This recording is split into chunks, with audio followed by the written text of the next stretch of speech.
बिस्मिल्लाहिर्रहमानिर्रहीम। अल्हम्दुलिल्लाह सुम्मा अल्हम्दुलिल्लाह। अल्लाह की ज़ात का लाख लाख शुक्र है और मैं समझता हूँ कि मेरे रब्बे ज़ुल जलाल के फ़ज़ल से और उसकी अता करदा तौफ़ीक से आज अल्हम्दुलिल्लाह मेरे फ़ेसबुक अकाउंट्स को फ़ेसबुक की टीम ने, मेटा ने उसको वेरीफ़ाइड किया और मैं इस पे तहे दिल पे फ़ेसबुक का मशकूर हूँ।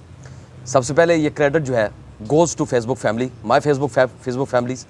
उसकी बुनियादी वजह यह है कि ये सारा आपकी मोहब्बत, आपकी शफ़क़त, आपकी दिलचस्पी की वजह से मुमकिन हुआ।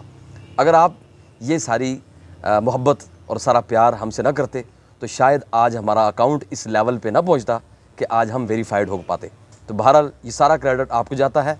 आपकी मोहब्बतों की वजह से आज हमारा चैनल्स वेरीफाइड हुआ और अल्हम्दुलिल्लाह मुझे उम्मीद है कि आप इस चैनल को हमेशा अपनी मोहब्बतों के और अपनी प्यार के अंदर याद रखेंगे और हमसे यूं ही प्यार करते रहेंगे और हम इंशाअल्लाह आपसे हमेशा बेहतरीन अंदाज़ में आपको आगाही देते रहेंगे। जज़ाकल्लाह।